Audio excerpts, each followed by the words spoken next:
Hello and welcome back to Look and Live. This is the channel where every week, every Friday is a new video, and we keep asking the same question, which is, what is God like?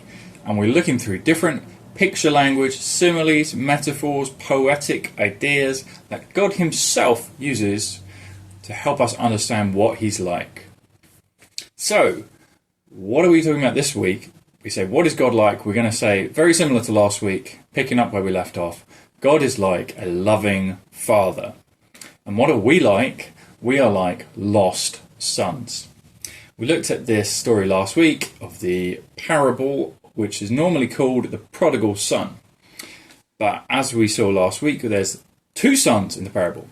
So what we talked about last week is the younger son, who's talked about first. And the younger son demands money from his dad. He runs off, does a lot of stupid things, indulges his pleasures. He thinks twice about it, tries to come back, and his dad pours out love and affection on him, welcomes him back into the home and the family, more than that son could ever have wished for. But we didn't finish the parable. The parable is about two sons. It starts off, there was a man who had two sons. So this week we're going to go through and talk about that second son, who's actually the elder son, who's talked about second in the parable. So we're going to just read the passage now and then talk about it. And it picks up, the father has just declared his love for the son. He's throwing a big party because he is so pleased that his younger son is alive and he's come back to him and he's welcomed him back into the family, honoured him and thrown this big party. So here we go. We're going to read this. It's from Luke 15 and we'll be starting at verse 25. Meanwhile, the elder son was in the field. When he came near the house, he heard music and dancing. So he called one of the servants and asked him, "What's going on?" "Your brother has come," he replied, "and your father has killed the fattened calf, because he has him back safe and sound." The elder brother became angry and refused to go in. So his father went out and pleaded with him. But he answered his father, "Look, all these years I've been slaving for you and never disobeyed your orders. Yet you never gave me even a young goat so I could celebrate with my friends. But when this son of yours who has squandered your property with prostitutes comes home, you killed the fattened calf for him." "My son," the father said, "you are always with me, and everything I have is yours. But we had to celebrate and be glad because this brother of yours was dead and is alive again. He was lost and is found." Okay. So, it's an interesting story, isn't it? Two brothers. So what's this? We know what the younger brother's like. We recognize that story of a wayward son, one who goes and spends everything, one who's just interested in pleasure, he's foolish, he just runs off, does unclean things, does silly things, gets as far away from his father as he can. But here's the older brother. This is a story of two sons. The older brother, well, what's he like? He is hard working. At the beginning of this story, when the brother comes in, he was in the field. No coincidence, because that brother works really hard. When he talks to his father, he explains, "I've been slaving for you all these years." This brother works super hard all the time. He says he's also obeyed everything the father's asked him to do. So this brother is hardworking, he's apparently obedient, he stayed in the family home. So isn't he the good guy in the story? So we know that the younger brother was a fool, but he came back. So he kind of came to his senses somewhat, and the father welcomes him into the family, even though he hadn't quite worked that out yet. The younger son actually asks to be a hired servant, and the father says, "No, you're going to be my son again." Welcomes him right into the family. Here we have this older son, who actually, funnily enough, he sees himself as a kind of slave. He says, "I've been slaving for you." He's a son. He lives in the house. He's following the rules. He's with his father. He has his father's stuff. But he still sees himself as a slave. This is the same thing we talked about last week, he has a transactional view of his relationship with his father. So what's this got to do with us? And why is Jesus saying this parable? Because a lot of us have a transactional view of our relationship with God.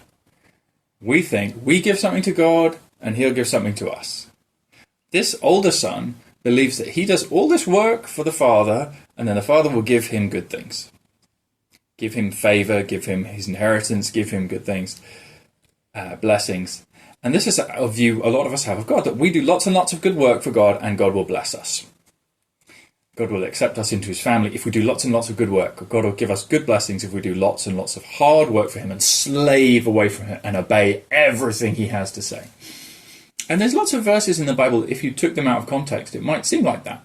But this is actually not how God operates. God operates primarily on the basis of love that is unearned. This son doesn't realize he's a son. He's entitled to the inheritance. He doesn't have to work to get a fattened calf. He says, you never killed a goat for me, Dad, to have a party. The father says, the goat was there. You could have had it. Earlier in the story, remember, they split the property between the two sons. So actually, everything left in the father's estate is going to go to this older son. So technically, he can take a goat if he wants to and have a party. But he never did, because he, in his mind, was trying to earn things when he didn't realize the father was going to give them freely. The younger son makes the same mistake. He thinks he can go and work for his dad, go back and work for his father as a hired servant, and then that way he can get things from his father. Food, he wants. And this older son also thinks, I can do all this work and then my father will give me things. They've both got it wrong, because the father is just going to give freely to them out of the goodness of his heart, out of love. And it's the same way with God. That God just wants to give freely to us out of the goodness of his heart. He's not looking for us to earn things. In fact, with God, we cannot earn the things that God gives us. We cannot earn life with God. So why does Jesus tell this story at this moment in time? He actually tells two stories before it, two parables about things that are lost. He has a lost sheep and a lost coin story right before this. And in both stories, something is lost, someone goes looking for it very earnestly, they find it, and there's great joy.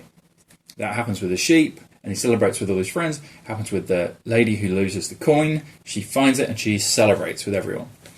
And we have this story of a lost son, who is then found, and the father's celebrating with all the household, but this brother, he doesn't want to join in the celebration. The other brother, he is not happy that his brother has come back alive, that he's safe, that he's back in the family. So what is Jesus getting at? Well, what's just happened before this is that the Pharisees, who are a group of people who work hard and follow the rules, they have seen Jesus engaging with a group of people they call sinners. That's people who go follow their own appetites, do unclean things, do what they want, and go away from God. And Jesus tells this story in response to the Pharisees criticizing him for being around these sinners. So the sinners are quite like the younger brother. They are like wayward people who've gone their own way, followed their own appetites, gone far away from God and done unclean things. But they've realized that in Jesus, they can draw near to God again, just like the younger son in the story realizes he's gone too far, he's messed it up, and he can come back to the Father, represents God in that story. But the Pharisees are standing there, and they believe they're with God, and they believe they've earned God's favour, and they criticize these sinners for coming to Christ, and they don't want to get in on the celebration that is coming to God. So what does this tell us about God, and what does it tell us about us?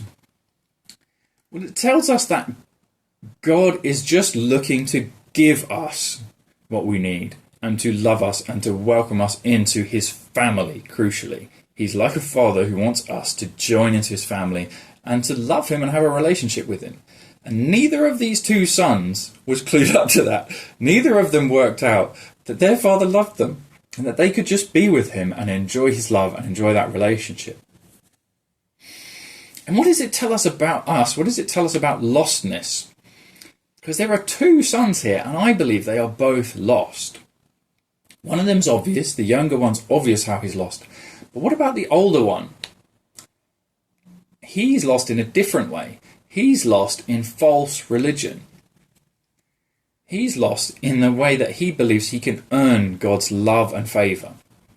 And it's trapped him in a transactional view of God, just like the same view that younger son had. But this older son, he believes in the transactional view, and he believes he's a good person. It's almost like his good deeds are what separate him from his father, whereas the younger son is his bad deeds. This is what we can be like. There's two ways we can be lost.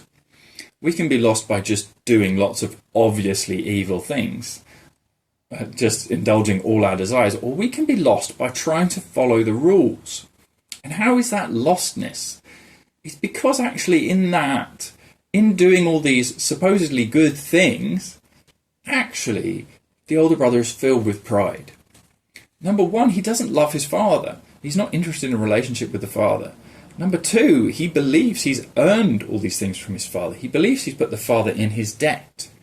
Number three, he doesn't love his brother. So how is this like us? Well, when people believe in false religion, they believe they're good enough on their own. And the Bible irrefutably tells us we are not good enough by ourselves. We can never earn God's favour from him. He's like a father who just bestows favour on all those who come running to him. And he'll come running out to you faster than you can ever run to him. So the brother thinks he can earn the father's favour. We think we can earn God's favour, but we can't. The brother thinks he's a good person, and his good works actually get in the way because they puff him up to a state of arrogance and pride. He's not interested in a relationship with his father. He just wants his stuff, just like his younger brother. And that's what we can be like with God, that we just want God's stuff. We don't want a relationship with him, and we believe we can just grab that stuff because we're so good. And he doesn't love his younger brother. And I think this is the telling part. This is how you can tell if you're an older brother.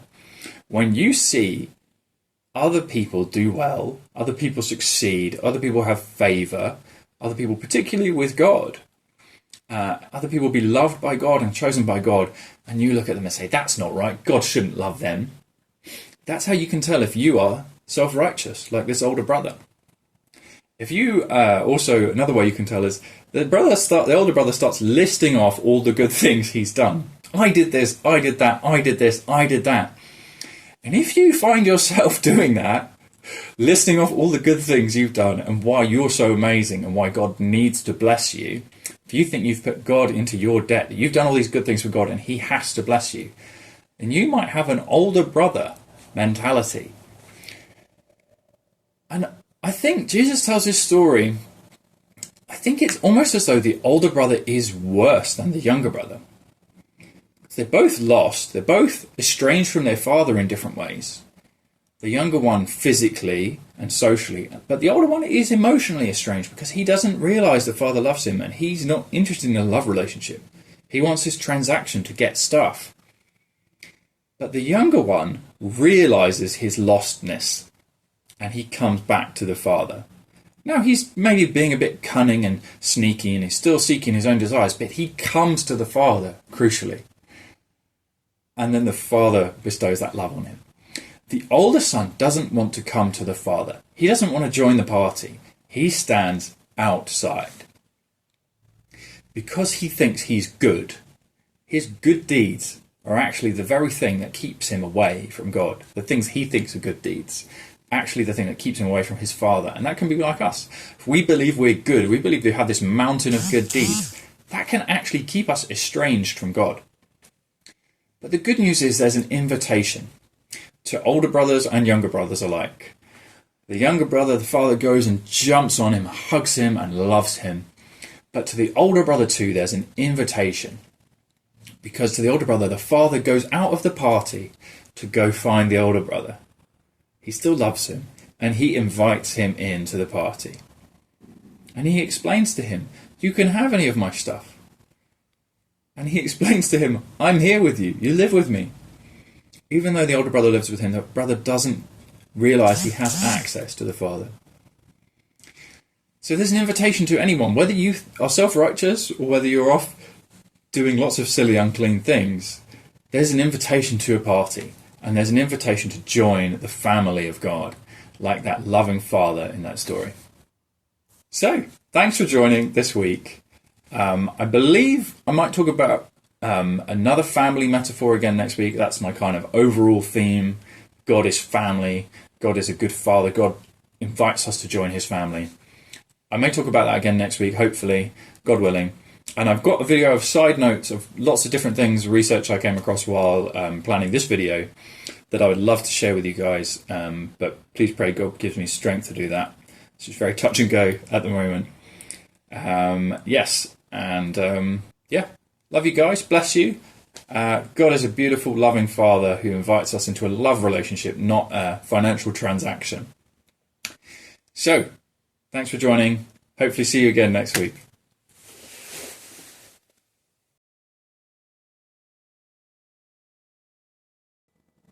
Hello everyone, if you made it this far, congratulations. You listened to me for a long time.